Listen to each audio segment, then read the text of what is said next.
Salut, c'est Alexis et vous allez écouter le 34e épisode du podcast de Contournement. J'ai eu le plaisir de recevoir Camille Franceschi, la cofondatrice de Junebot, un outil pour créer des agents conversationnels, sans coder évidemment. Alors je veux dire que j'ai été assez bluffé par le soin apporté au design et à l'ergonomie, donc je me suis dit que ça serait cool de les inviter pour faire un petit focus sur les chatbots et démêler les mythes et les réalités là-dessus. Alors évidemment, Camille maîtrise parfaitement le sujet et vous aurez tout compris à la fin de l'épisode. À mon avis, vous serez même prêt à créer votre propre agent avec Junebot grâce à ses conseils. En tout cas, j'espère que ça vous en aura donné envie. Et si jamais vous écoutez ça le jour de la publication, Junebot se lance aujourd'hui sur Product Hunt, alors n'hésitez pas à aller faire un petit vote pour eux.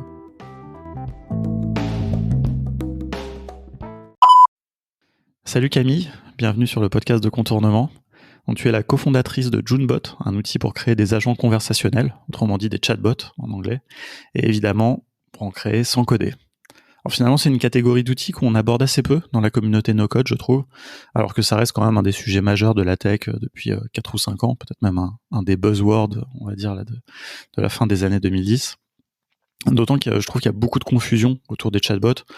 On mélange ça du moins avec l'intelligence artificielle, les applications de messagerie instantanée. Il y a pas mal de choses comme ça qui rentrent un peu dans ce mot-clé, donc j'aimerais bien qu'on éclaircisse un petit peu tout ça grâce à la vision que toi, tu vous proposez avec Junebot pour essayer de voir un petit peu, vous, ce que vous apportez là-dedans et ce qu'il y avait avant aussi pour un peu être plus clair pour les gens qui connaissent pas du tout ce domaine.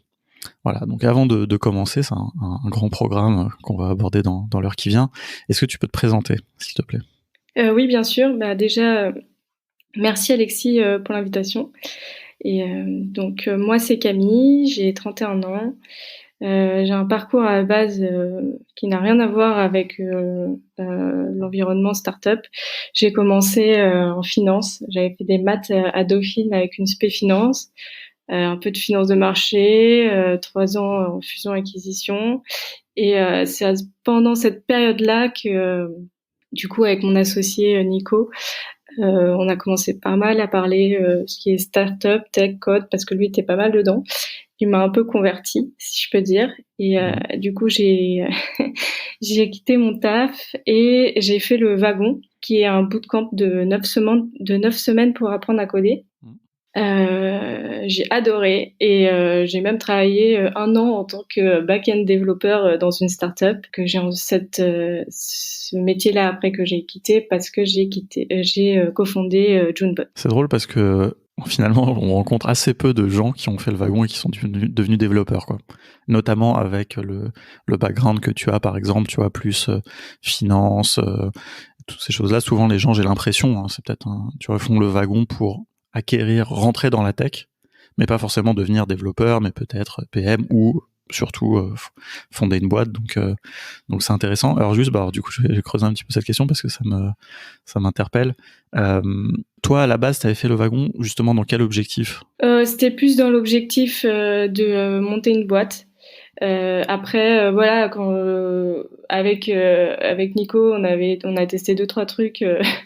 Ça a pas donné grand chose et du coup moi après j'étais assez intéressée pour creuser en fait le métier de développeur. Après oui, je te confirme, je connais pas une seule personne qui qui a fait le wagon, monter une boîte, mais entre-temps a été développeur, quoi. Ouais, non, mais c'est cool parce que je pense que ça donne vraiment de la profondeur. Parce que, je veux dire, moi je trouve que le wagon c'est une super formation, mais 9 semaines, je veux dire, globalement, à la fin, t'es pas développeur ou développeuse, quoi. Par contre, après 1 an de travail, je pense que là, tu commences à avoir des compétences plus sérieuses, quoi. Oui, alors, quand tu sors du wagon, je pense que t'as ce qu'il faut, t'as les armes qu'il faut pour, tu vois, créer ton MVP, etc. Tu peux, tu vois, parler avec des développeurs et potentiellement en recruter. Après, c'est vrai que moi, les 1 an que j'ai passé, en tant que dev, ça m'a vraiment permis de vraiment comprendre. Et aujourd'hui, je code plus. Enfin, en tout cas, je code pas le produit Junebot, mais il n'y a pas de barrière entre Nico et moi. C'est-à-dire que je comprends tout à fait ce qu'il fait, les enjeux qu'il y a. Et je vais te donner un exemple un peu débile, mais souvent il y a des vrais problèmes entre le marketing et la tech. Du style, je comprends pas pourquoi il te faut 3 jours pour changer la couleur d'un bouton. Et là, non, c'est une vraie problématique, ouais. Et alors que là, il y a pas de sujet. Je comprends très bien pourquoi parfois il y a des choses qui prennent du temps. Qu'est-ce que ça implique parce que ça a été codé de telle manière et du coup, on peut avoir des vraies discussions et tout est fluide en fait. Et c'est un vrai. En fait, le fait que j'ai codé par le passé, ça rend la construction du produit beaucoup plus simple parce qu'il y a à la fois le besoin utilisateur et les enjeux dev qui sont pris en compte sans enfin bon après je parle de plus grosses boîtes mais sans confrontation team dev team marketing. Bien sûr, ouais. Non, je te confirme que ces confrontations elles existent clairement, c'est une des problématiques je pense du monde de la tech qu'on résout petit à petit avec des méthodologies de travail, l'agilité, etc. Mais ouais, c'est quand même pas évident. Ok, non, bah écoute, c'est un super background, je trouve. Enfin, c'est intéressant comme parcours, c'est pas forcément commun. Et donc, t'as arrêté d'être dev pour lancer Junebot. Est-ce que si vous aviez pas eu cette idée, est-ce que t'aurais continué? Est-ce que t'aurais voulu continuer à être développeuse? Ou de toute façon, il y avait cet objectif final quand même à un moment de lancer une boîte? Il y avait cet objectif final de lancer une boîte. Après, moi, je lance pas une boîte si j'ai pas d'idée. Tu me diras, ça a un peu de sens. Mais si j'avais dû continuer, disons, en tant que salarié, je me serais peut-être plus tournée vers le PM. Parce qu'en fait, bon, être développeur, c'est un état d'esprit. Faut être patient et pas tout le monde. En tout cas, moi, je suis pas assez pour. Rentrons un petit peu justement dans le sujet des chatbots, des agents conversationnels, comme on dit en français. Qu'est-ce qui vous a amené finalement à cette idée?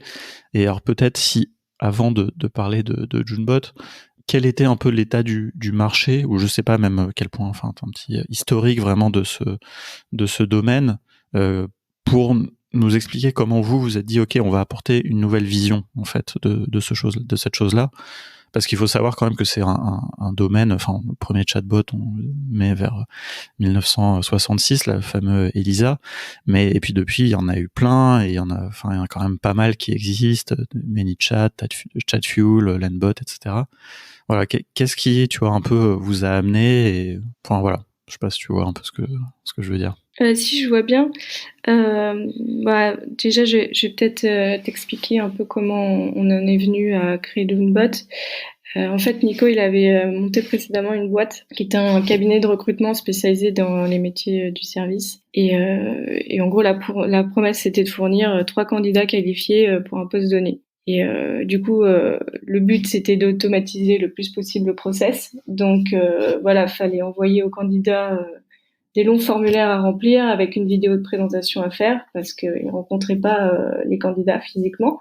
Et à cette époque-là, ils avaient des gros problèmes pour convaincre en fait les candidats de finir le form et de faire la vidéo de présentation. Et tu vois, ça veut dire que ça impliquait des tonnes de relances, de la perte de temps. Enfin, tu vois, c'est quand tu gères ce truc là, enfin, c'est une catastrophe, une conversion pourrie. Et après, on en reparlait un peu quand les chatbots sont sortis. Bon voilà, nous on a connu un peu ça un peu plus tard que 2016. C'est le début de Messenger, je pense, c'est 2016. Enfin, des bots sur Messenger. Et voilà, on en discutait, on s'était dit, mais en fait, c'était pas tant pour le chatbot définition technique avec de l'IA, mais plus pour le côté conversationnel.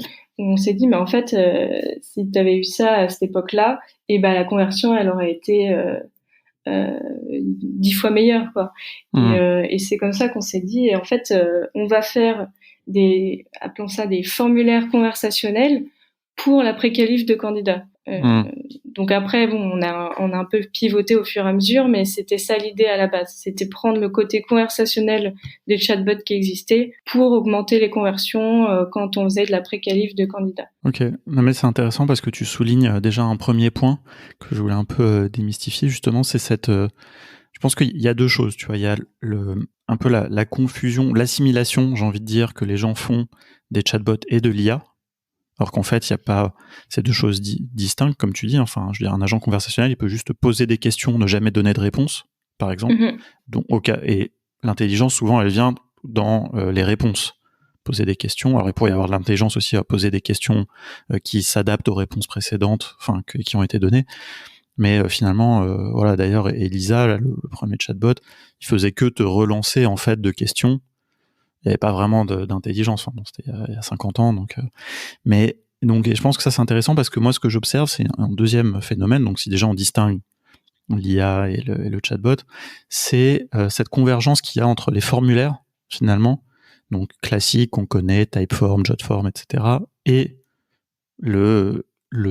la manière de présenter les questions, c'est-à-dire sous la forme d'une conversation, tu vois, comme tu viens de l'évoquer, quoi, qui est plutôt finalement la direction que vous avez pris. Exactement. Et où je trouve qu'il y a un vrai enjeu, effectivement, parce que c'est une vraie manière d'avoir plus de conversion, c'est-à-dire de gens qui vont finir de répondre à ton formulaire, quoi, et donc plein de cadres différents, quoi. En fait, pour du coup apporter un peu plus d'explications sur les types de chatbots qu'il y a aujourd'hui.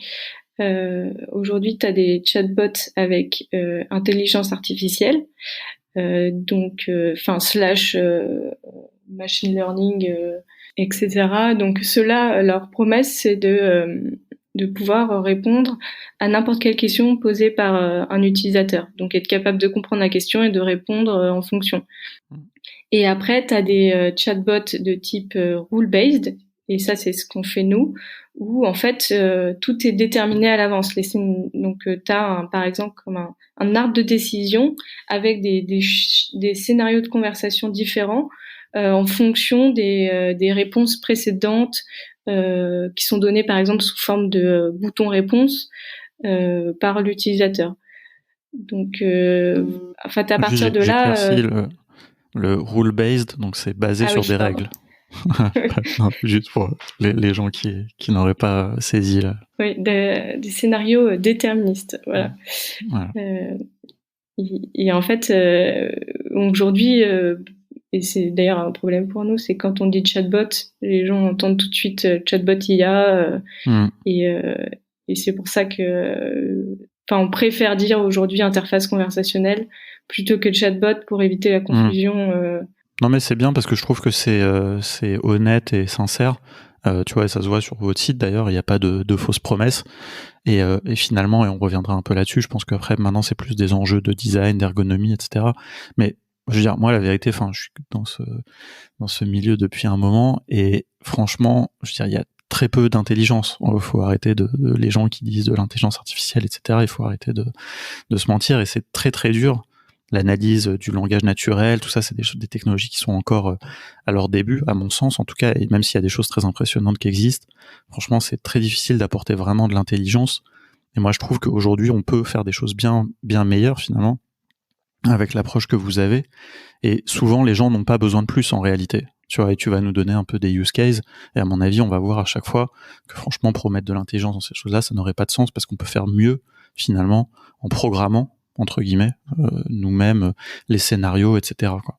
Oui, clairement, pour le support client, tu vois, faire une série de questions avec des boutons réponses pour un peu déterminer où, tu vois, l'utilisateur en mode self-service, il va régler lui-même son problème. Tu vois, typiquement le cas du problème d'internet sur ton téléphone portable. Tu vois, t'as des checks que tu peux faire. Est-ce que, en fait, il y a eu un grand orage récemment? Est-ce que t'as reboot ton téléphone? Est-ce que, etc. Et tu vois, en faisant ça, l'utilisateur il peut très bien résoudre son problème. Et t'as pas besoin d'avoir une intelligence artificielle qui comprendrait pas l'explication donnée par l'utilisateur, ou un humain qui listerait finalement à l'oral la liste des cas possibles pour résoudre l'affaire, tu vois. Donc souvent les questions elles sont quand même les mêmes. Si je peux apporter justement un petit témoignage justement sur ce sujet-là, c'est vrai que nous donc on avait, alors ça va illustrer plusieurs points de ce qu'on vient de dire, mais donc nous on utilisait une fenêtre de chat sur notre site. Alors on utilisait HubSpot où voilà il y a Crisp, Intercom, etc. Mais où finalement cette fenêtre de chat, simplement ce qu'elle faisait, c'est qu'elle ouvrait un chat de notre côté et c'est moi qui répondais aux questions, quoi. Donc là il n'y avait pas du tout de questions de chatbot ni rien. Et je répondais tout le temps aux mêmes questions et c'était hyper chiant. Et effectivement, c'est là où j'ai compris vraiment l'intérêt de ce que tu viens de décrire, c'est-à-dire que si déjà à la base il y aurait pu avoir un embranchement, tu vois, et à l'époque on connaissait pas encore Junebot, et voilà, on est parti sur cette solution basique. Mais déjà, j'aurais pu éviter plein de questions qui venaient m'interrompre dans la journée qui étaient tout le temps les mêmes. Est-ce que, par exemple, nous, la question qu'on a le plus, évidemment, par rapport à nos formations, c'est est-ce qu'on accepte le financement par le CPF? Et du coup, ce qu'on est passé, alors, nous, on a changé de solution, mais on est passé sur VideoAsk, parce que, voilà, nous, on a un enjeu autour de la vidéo, on fait beaucoup de vidéos maintenant, etc. Mais on a pu proposer ce truc-là où, là, quand les gens arrivent, ils peuvent pas tout de suite poser une question. D'abord, ils ont 5 choix qu'ils leur est proposé. Et en fait, ça nous a évité énormément de travail puisque on leur donne des réponses directement. Et donc, c'est vraiment ce que tu disais. On a prévu des scénarios. Et puis, dans ces scénarios, évidemment, il y en a un qui est le scénario pas prévu où les gens posent une question random et là, on répond manuellement, j'ai envie de dire. Mais franchement, c'est génial, quoi. Enfin, nous, ça nous a changé la vie, hein, franchement. Donc, ça, j'incite vraiment les gens à se pencher vers ce genre de solution, ne serait-ce que pour le support client, quoi. Mais plutôt que d'utiliser des choses comme Chris.intercom, qui sont bien, hein, mais franchement, c'est trop pénible à gérer, quoi. En fait, le problème du live chat, c'est que la promesse, elle est assez élevée, dans le sens où en fait, on te promet de répondre à toutes tes questions en quelques secondes, à n'importe quelle heure de la journée. Et en fait, il faut des humains derrière, donc faut quand même prendre en compte le fait que c'est quelque chose qu'il faut assurer H24. On n'a pas forcément d'humains à mettre derrière. Et du puis coup, si on en a, peut-être que ces humains, ils ont mieux à faire que de répondre à des questions tout le temps les mêmes. Oui, voilà.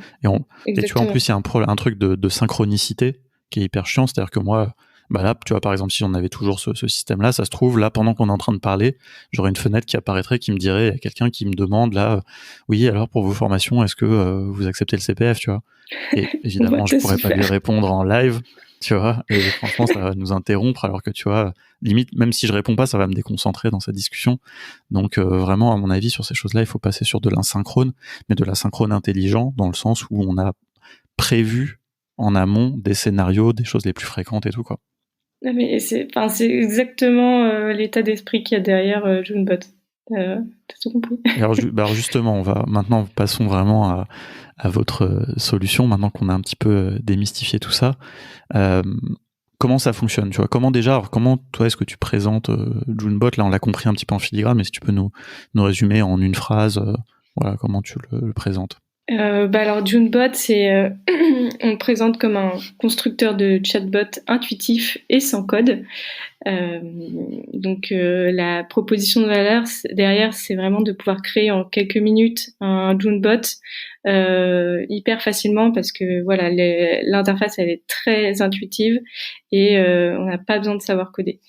Et là, pour reprendre un peu ce qu'on a dit, en fait, Junebot, ça permet vraiment de maximiser du coup l'engagement avec les utilisateurs, enfin, on va dire la conversion des utilisateurs, tout en automatisant certaines interactions qu'une entreprise peut avoir avec ses prospects.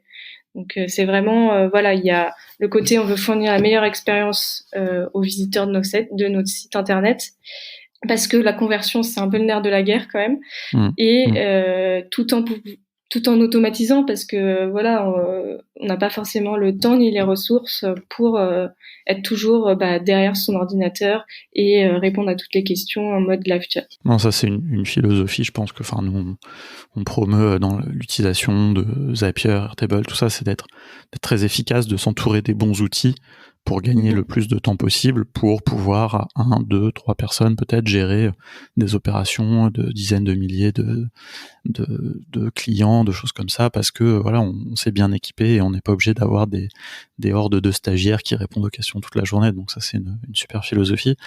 Il y a juste un dernier point par rapport un peu au chatbot que je voulais éclairer, justement pour vous, hein, c'est votre solution, et peut-être que ça changera, c'est pour inclure un chatbot dans un site web.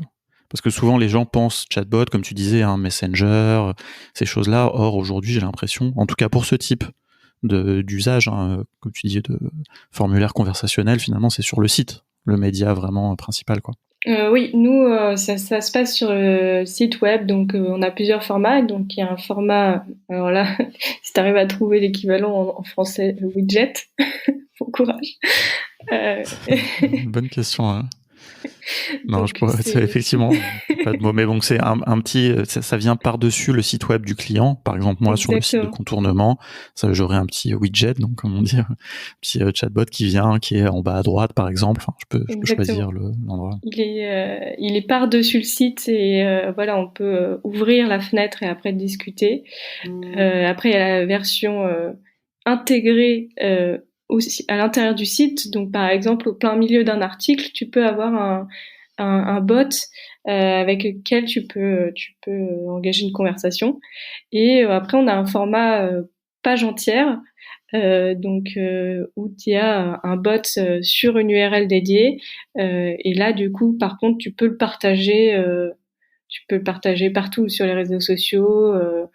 L'envoyer par mail. Donc là, tu sors un peu du cadre du site web. Mais on n'a pas de Messenger, etc. parce que c'est pas le but du produit. C'est pas le sujet finalement Ouais. enfin, des use cases que vous voulez adresser, quoi. Mais on va revenir un petit peu là-dessus.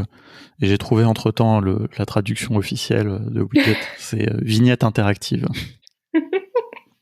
C'est Voilà, très tout sexy. existe en français, mais c'est vrai que c'est moins stylé. Euh, ok, alors rentrons un peu justement vraiment dans l'outil. Effectivement, moi je trouve que vous avez fait des choix de design, d'ergonomie, etc. que tu as dit tout de suite qui sont. Enfin, quand tu disais c'est simple à utiliser, je veux dire, je connais pas encore bien l'outil, mais je l'ai testé un peu tout à l'heure et je trouve que c'est vrai. Franchement, pour le coup, j'ai testé quand même pas mal d'outils en général et vous avez fait un vrai. Vous proposez vraiment quelque chose là-dessus en termes d'ergonomie que j'ai trouvé assez super. Euh, Parce que finalement, la vision, elle vient. Il y a comment on construit son chatbot et puis il y a le résultat final, quoi. Donc ce fameux widget, comme tu disais. Mais au niveau du constructeur, déjà, là, c'est vrai qu'il y a un vrai truc. Et il y a un autre truc que j'ai noté, où j'étais vraiment impressionné, c'est je trouve c'est hyper rapide.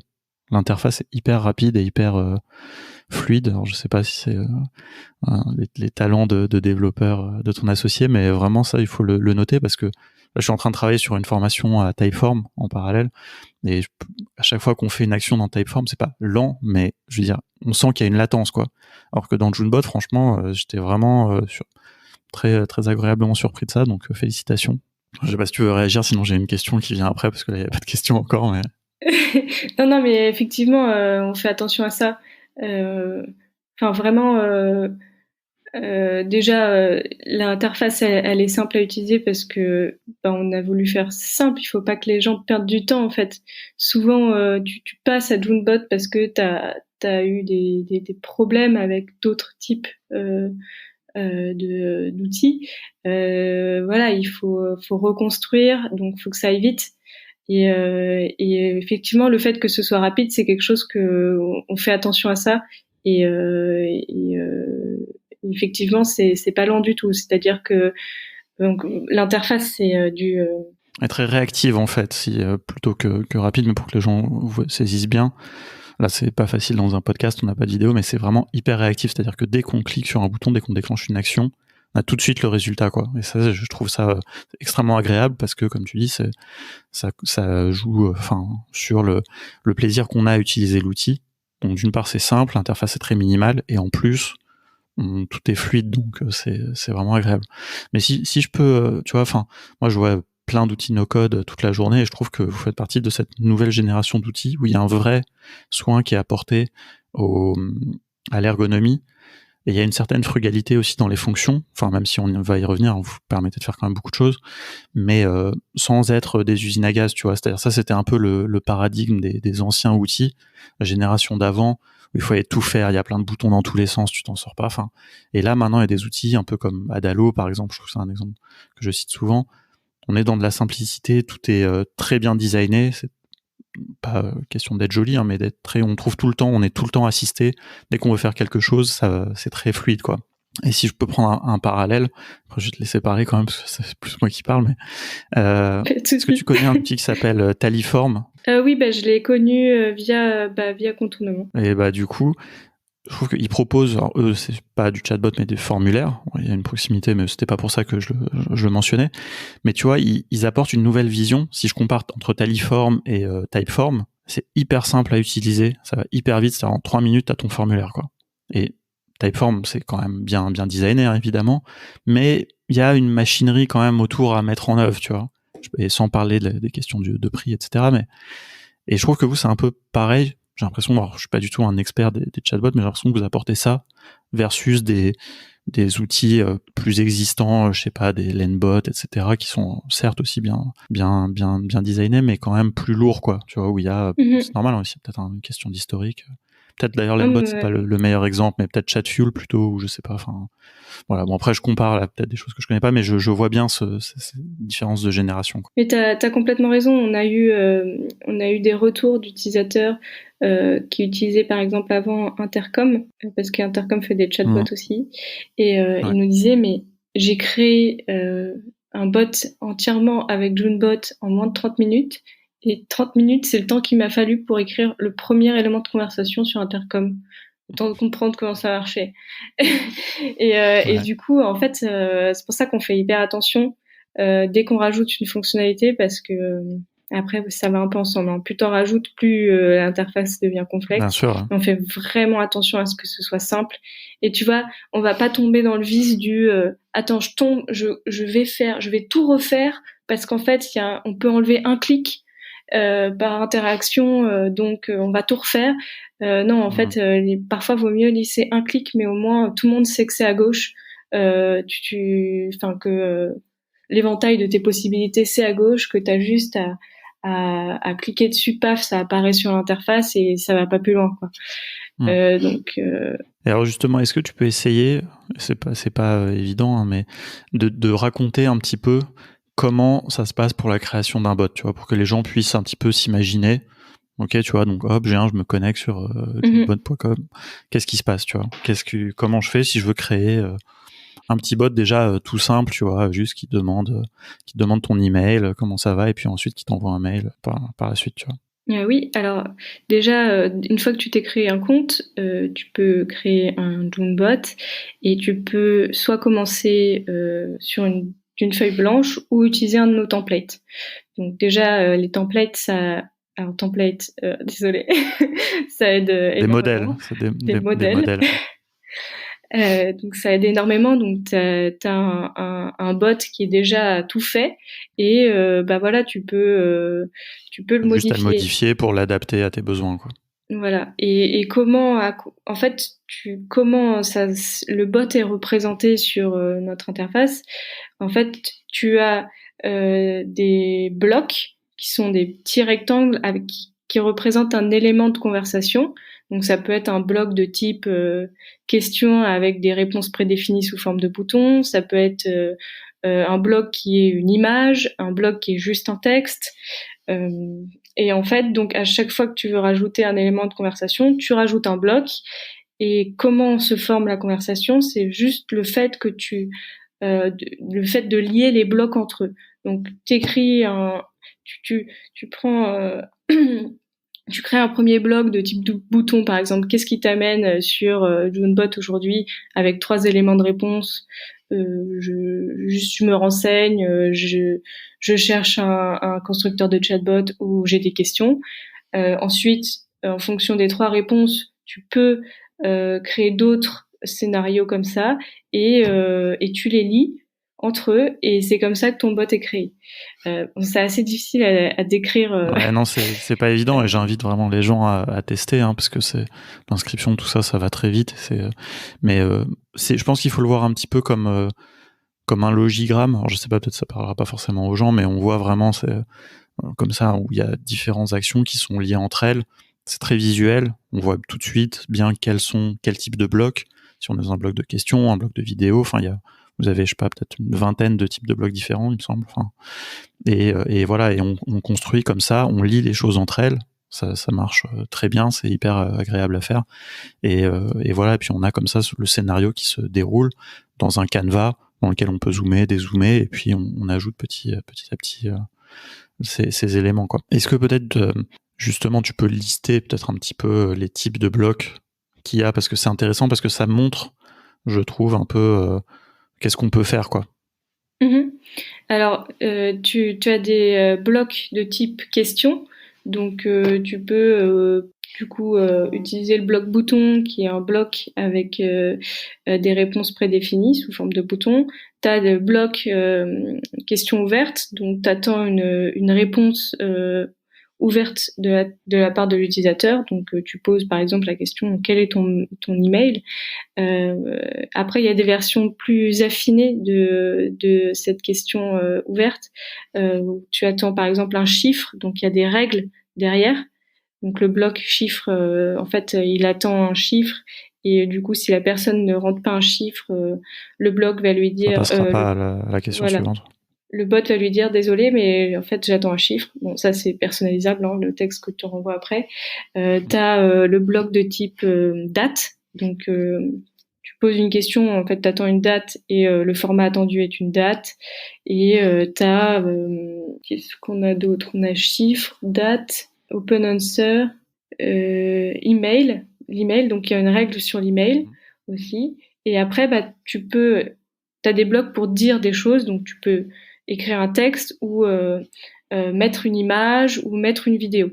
Ah oui, et tu as aussi dans les blocs de type question des boutons images. Donc tu poses une question et tu as des options boutons avec image qui permettent d'illustrer un peu plus. Par exemple, choisis entre trois types. Enfin, est-ce que tu veux poser une question par rapport à, je sais pas, des bananes, des oranges ou des pommes, et puis t'as l'image qui va avec, quoi.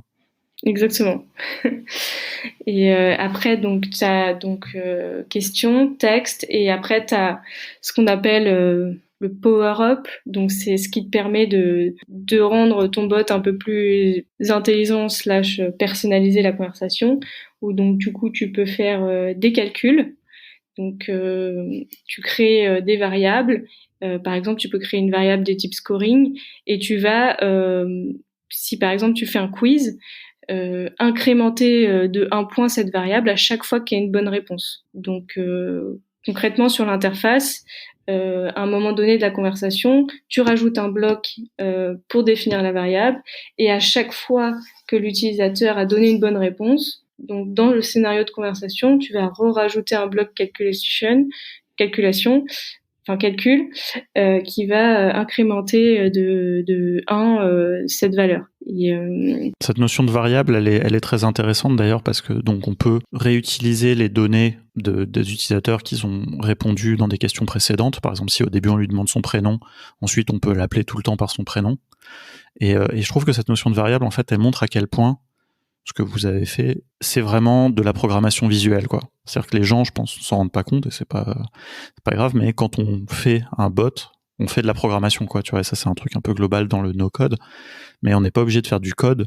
C'est vraiment là cette distinction hein, pour programmer. Et là, je trouve que c'est un bon exemple parce que c'est très visuel, quoi. C'est littéralement comme ça qu'on programme. On dit si vous avez aussi des blocs conditionnels, s'il y a eu telle réponse ou quoi, on fait telle donc ça moi je trouve ça assez génial quoi et je pense que c'est aussi un moyen vachement démocratisant de mettre les gens à la programmation et tout démocratisant et puis ludique quoi. Mais c'est vrai que la notion de variable c'est typiquement quelque chose qu'on apprend dès qu'on code et effectivement quand on crée une interface qui remplace un peu qui crée une surcouche pour éviter aux gens de coder, il y a des notions comme ça qui ressortent et les gens entre guillemets comme tu dis ils codent un peu sans le savoir. Non, c'est une abstraction visuelle de la programmation hein. Et alors on va reparler un peu après des fonctionnalités un peu plus avancées mais peut-être que ce qui peut être sympa c'est que tu nous donnes justement quelques cas d'usage. T'as évoqué des choses mais là ce que j'aimerais bien c'est des choses concrètes tu vois de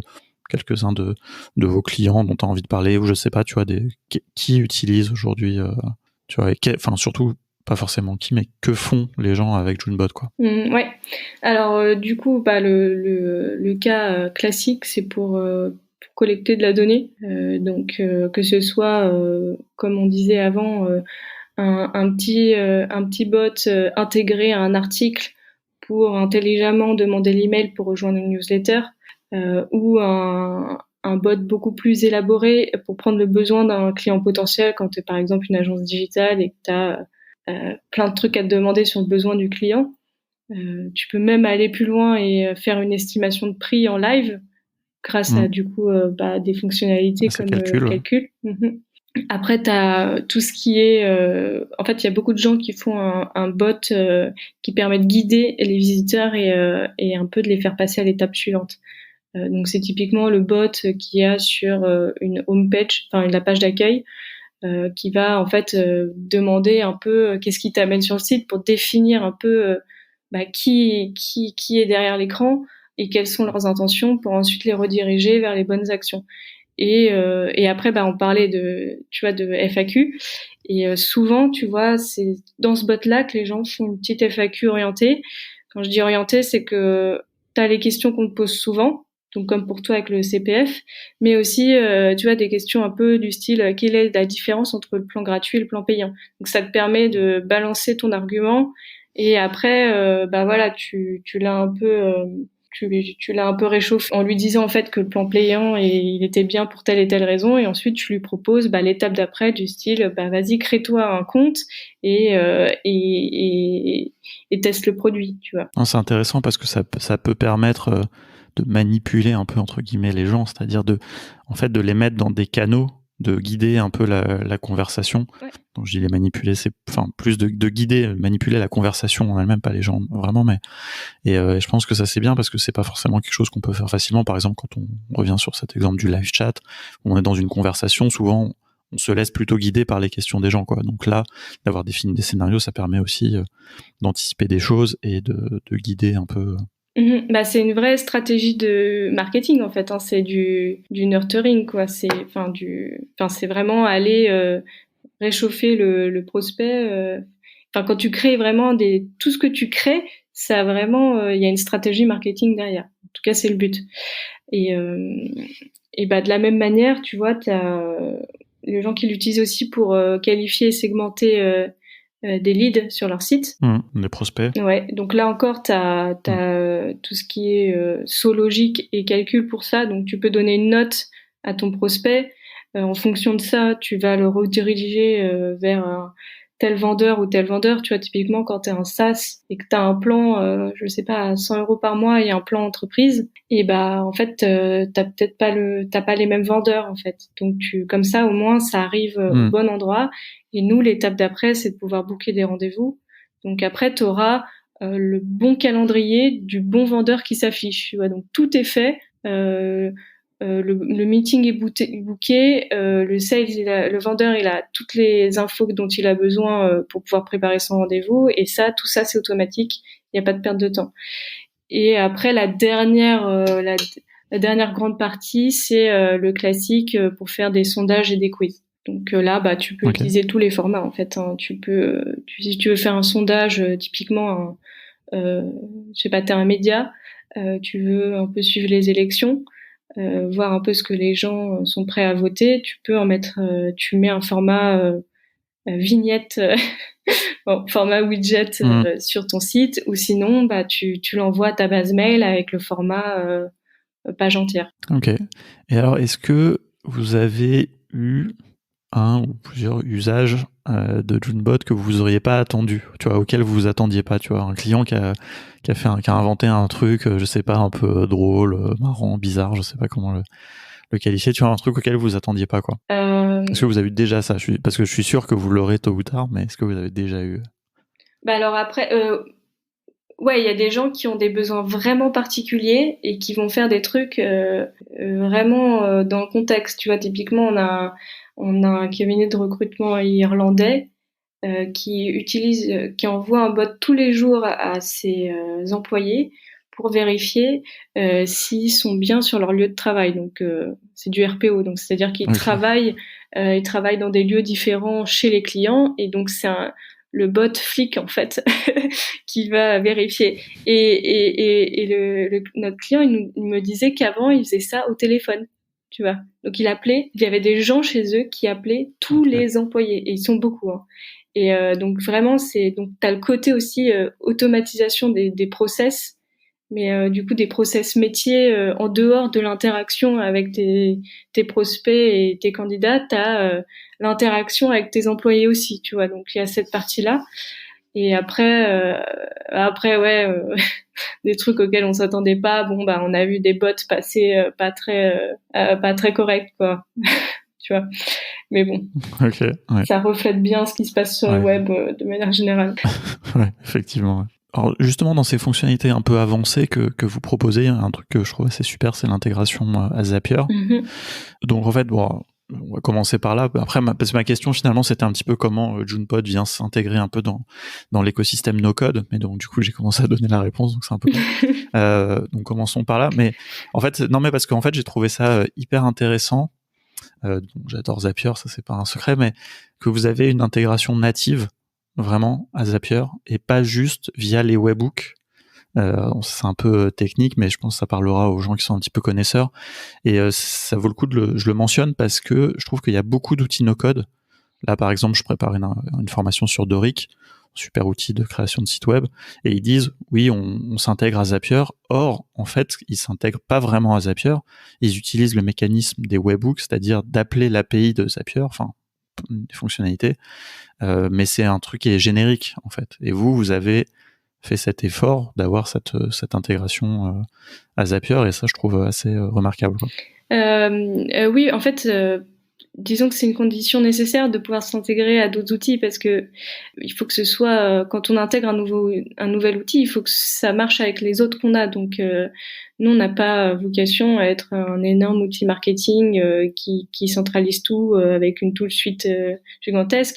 Nous, on est des spécialistes du marketing conversationnel, et pour tout le reste, la donnée, on s'arrange pour que tu puisses facilement la récupérer dans d'autres services, et puis c'est tout en fait. Donc il faut que quand on est spécialiste sur un outil, enfin qu'on est spécialiste d'un domaine, il faut après pouvoir donner l'opportunité aux gens de pouvoir gérer la donnée comme ils le souhaitent.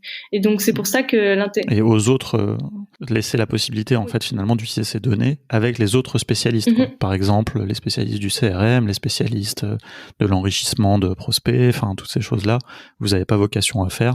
Par contre, vous avez vocation à faciliter la possibilité que les gens le fassent après dans le bon outil, quoi, sur la base de ce qu'ils ont récupéré chez vous. Exactement. Nous, on va pas créer un CRM. Il y a des gens qui le font très bien. Par contre, on crée les intégrations qui permettent d'envoyer toutes les infos dans le CRM. Et c'est pour ça que l'intégration Zapier, c'est un des trucs qu'on a fait assez rapidement parce que c'est la base en fait.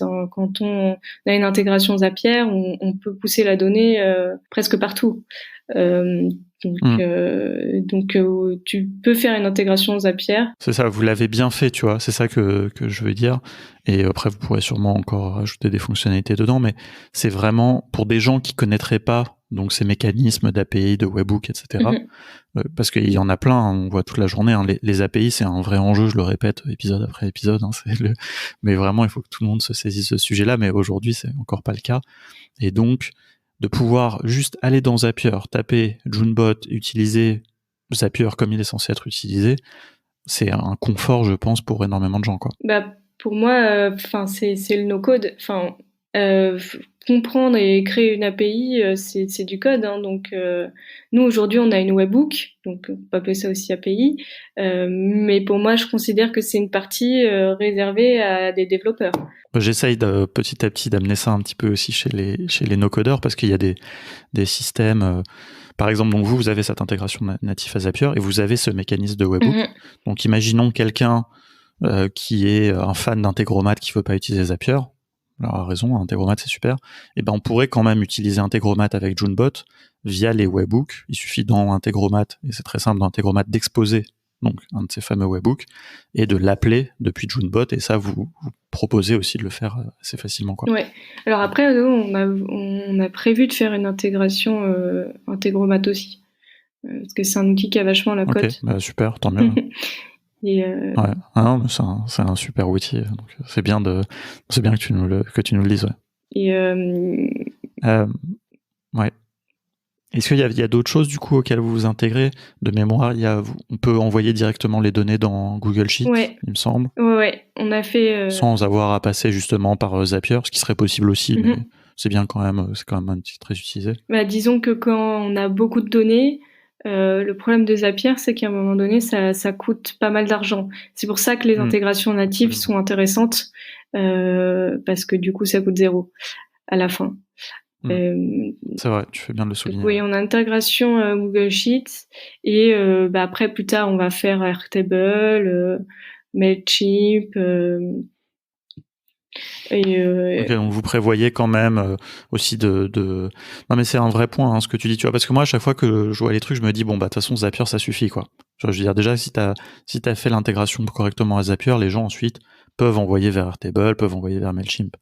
Mais c'est vrai, t'as bien raison de souligner que déjà avoir un compte Zapier ça coûte. Et en plus, ça coûte d'autant plus si tu as beaucoup de tâches à exécuter. Donc, si ton site, ton chatbot est hyper populaire, que les gens remplissent tout le temps, répondent tout le temps aux questions, ça peut vite te coûter cher. Ouais, et puis mine de rien, en fait, Zapier, il faut pouvoir être capable de l'utiliser aussi. Il n'y a pas tout le monde qui arrive à gérer cet outil. C'est pas faux.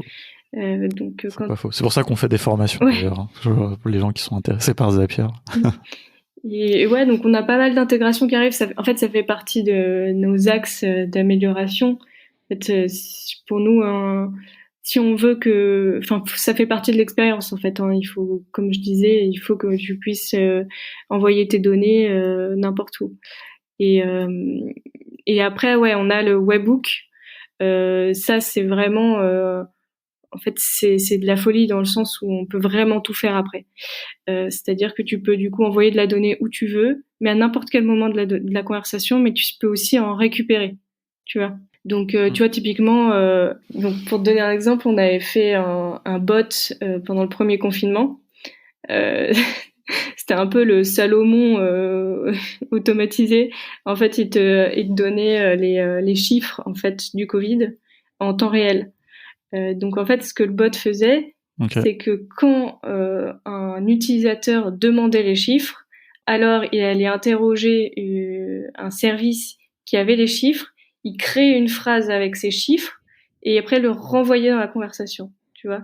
Donc tu peux envoyer un ordre, récupérer de l'info, faire un calcul et le remettre dans la conversation. Donc quand tu vois, quand tu peux faire ça, tu peux faire, il y a plus de limite. C'est vachement bien, effectivement, de pouvoir utiliser en fait le retour de l'API que tu as appelé. Ça, c'est hyper puissant, quoi. Ouais, avec n'importe quel calcul, tu en fais ce que tu veux. Tu crées une phrase, tu fais un vrai calcul, une opération, tout ce que tu veux, et paf, tu le réintègres dans la suite de la conversation. Ça, effectivement, je l'avais pas vu quand j'ai regardé un peu ce matin. Ça me donne des idées. C'est un peu le problème, c'est que tous ces outils passionnants me donnent toujours plein d'idées, puis j'ai jamais le temps de les implémenter. Mais ça, c'est vachement bien que vous l'ayez fait. Ouais. Et alors justement, tu commençais à évoquer un petit peu votre feuille de route. Ouais. J'ai 2 questions par rapport à ça. Déjà, un petit peu, quelles sont les autres choses qui sont sur votre feuille de route, et surtout comment vous décidez, prioriser de ce que vous allez mettre, et donc pas incidemment comment vous consultez votre communauté d'utilisateurs, quoi. Notre feuille de route, elle est, il y a 3 axes. Désolé, il y a 2 questions du coup, donc ça. Non, mais ça va ensemble. Il y a 3 axes en fait, donc nous en fait, donc notre vision, si je peux dire, ce sur quoi on travaille, ce qu'on veut résoudre avec Junebot, c'est le fait de pouvoir améliorer la conversion sur les sites, donc en fournissant une meilleure expérience. Donc il y a toutes les features qu'on imagine autour de ça. Donc ça peut aller, donc nous on appelle ça le chantier personnalisation.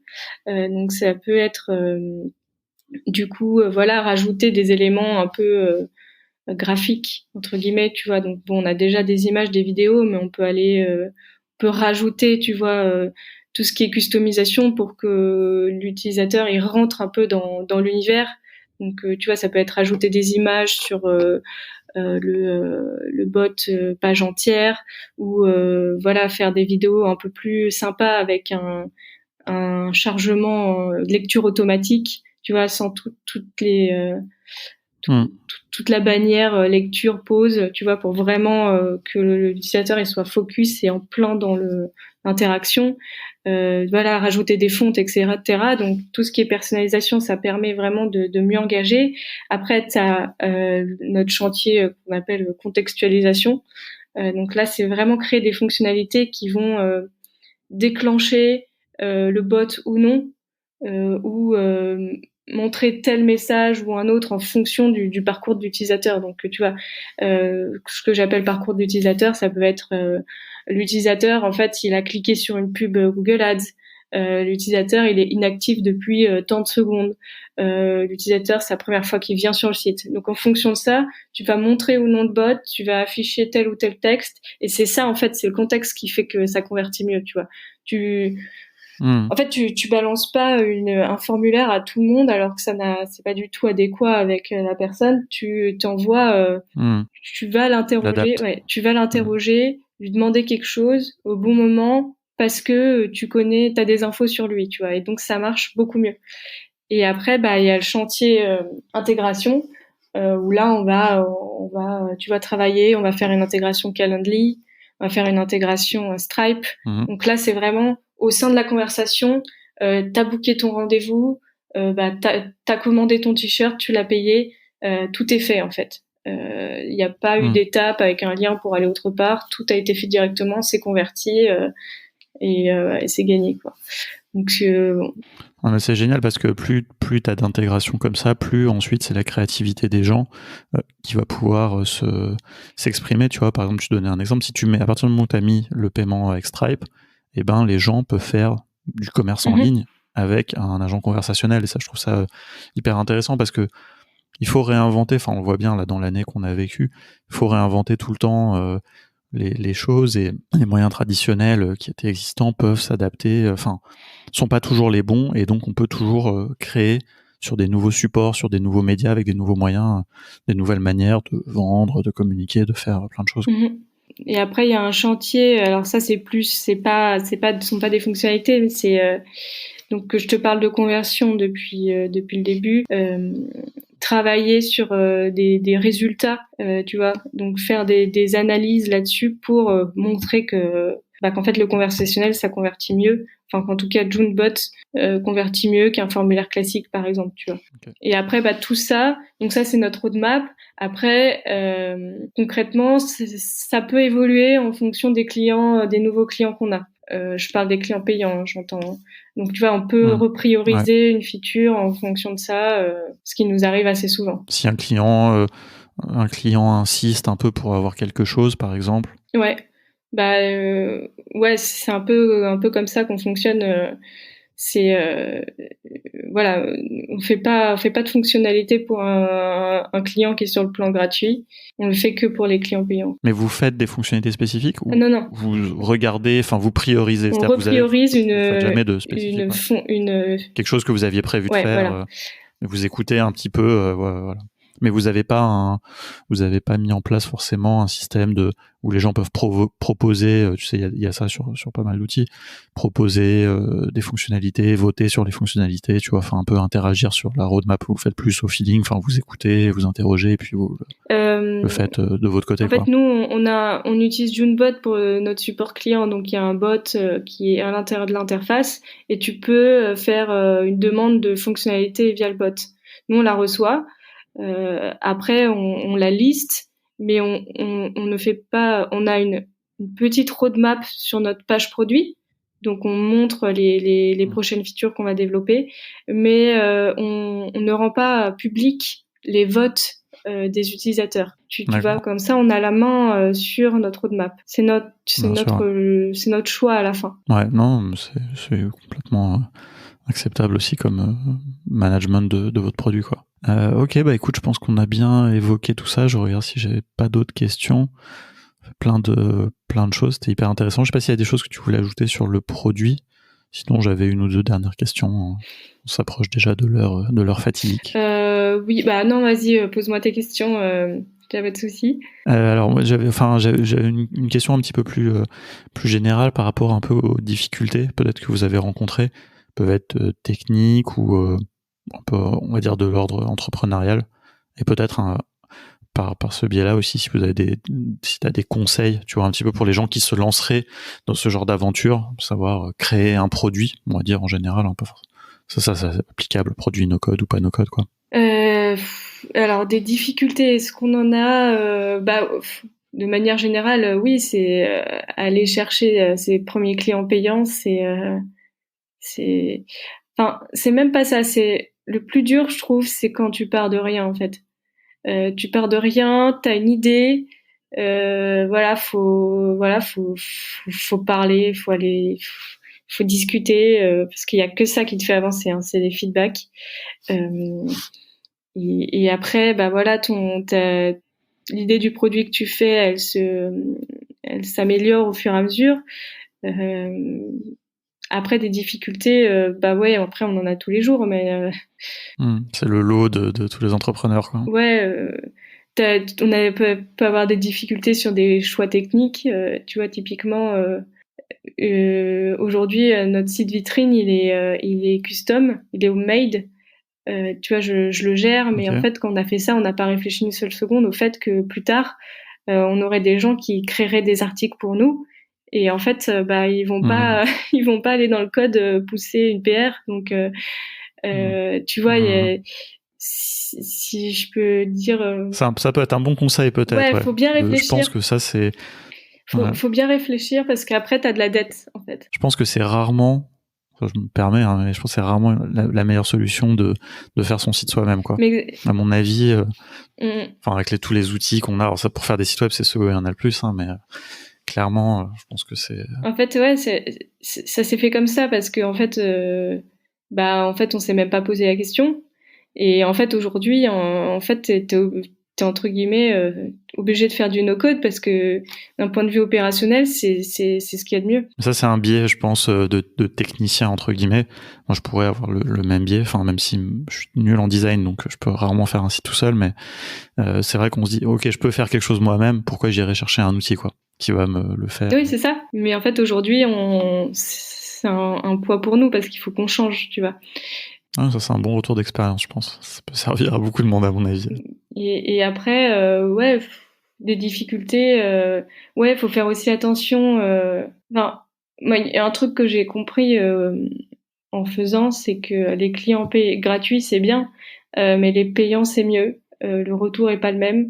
Les cas d'usage sont plus quali. En fait, ouais, faut faire payer les gens le plus vite possible parce que la qualité du retour n'a rien à voir. Enfin, tu construis vraiment les choses avec des clients payants plus qu'avec des clients gratuits. Ouais, et puis tu valides ton business model, quoi, parce que tôt ou tard, de toute façon, il faut gagner de l'argent. Mhm. Et des fois, ça peut être trompeur. Je pense qu'il y a pas mal de, enfin, il y en a en tout cas des histoires comme ça de SaaS ou quoi, de produits très,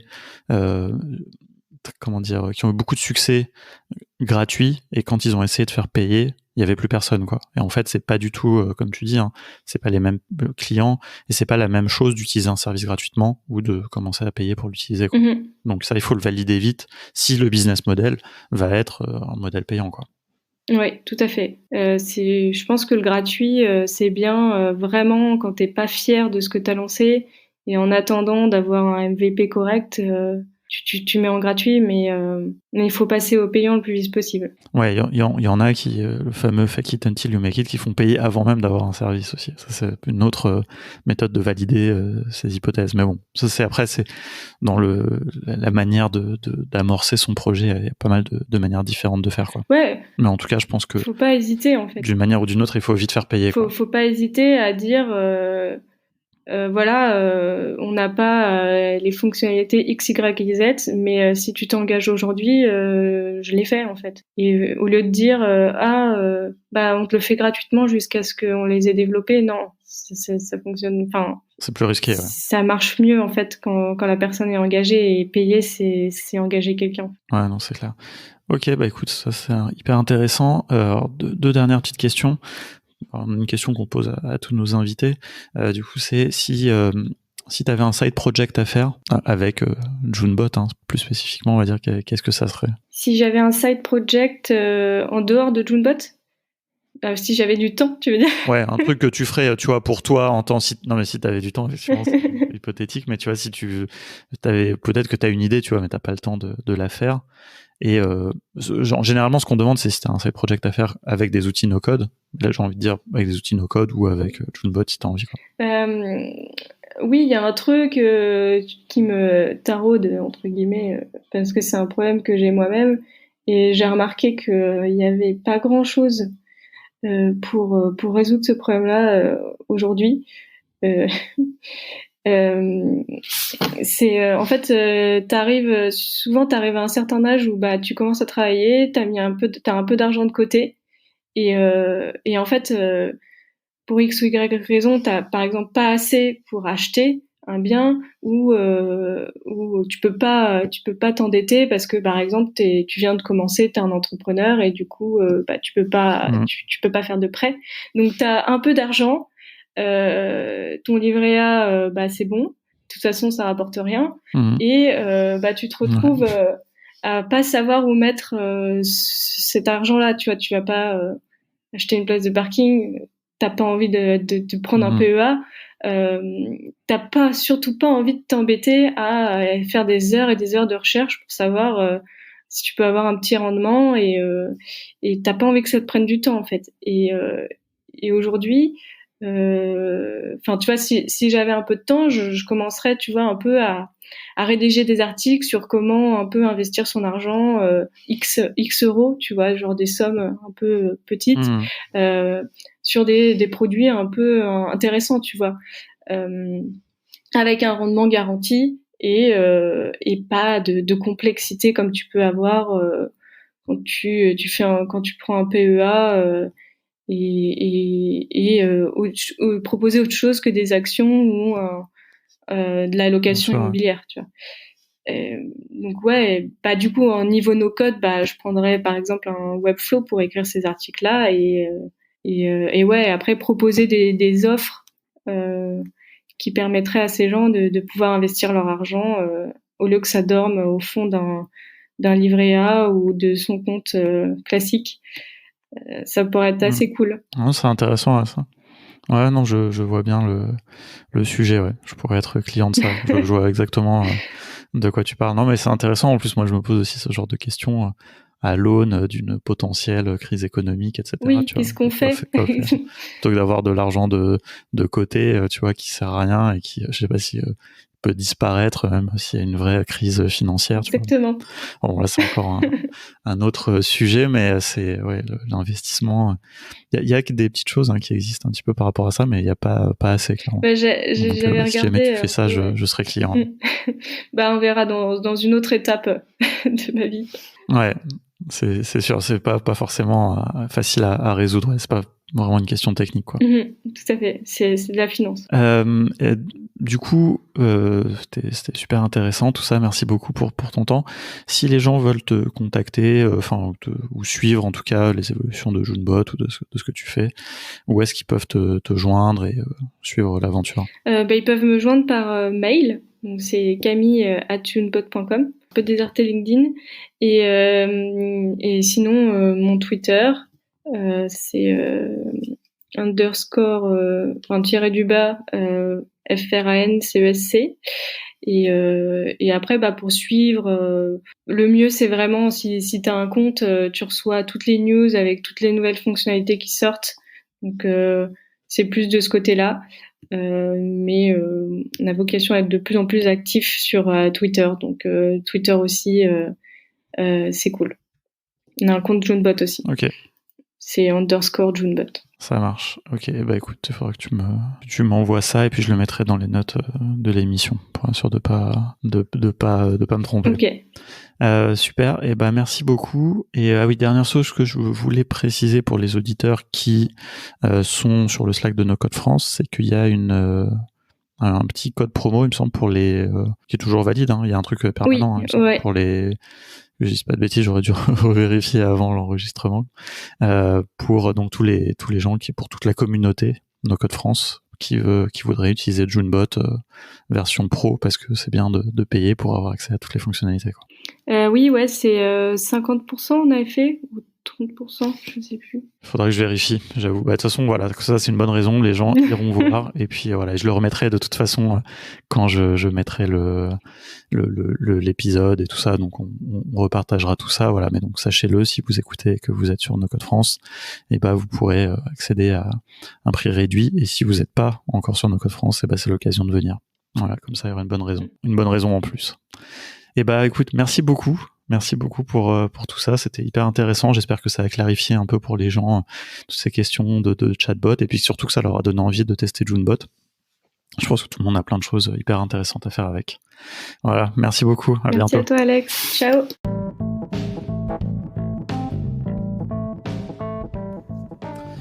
Ah ouais, vous avez écouté jusqu'au bout. Merci beaucoup, ça fait plaisir. J'espère que ça vous a plu surtout. Alors si ça vous a intéressé, ce que je peux vous proposer, c'est de rejoindre le Slack de No Code France et le channel podcast Contournement pour qu'on continue cette discussion. Vous me disiez ce que vous avez pensé de l'épisode, et puis si vous avez des questions, pourquoi pas. Voilà, on peut continuer à discuter de tout ça. Et si ça vous a donné envie peut-être de maîtriser un petit peu plus ces outils No Code, si c'est pas déjà le cas, peut-être que vous êtes déjà un expert, eh bien, n'hésitez pas à aller voir notre site contournement.io. Vous verrez qu'on propose différentes formations pour que vous deveniez vous aussi un expert, ou au moins que vous puissiez maîtriser ces outils pour lancer vos propres projets. Voilà, je vous dis à très bientôt.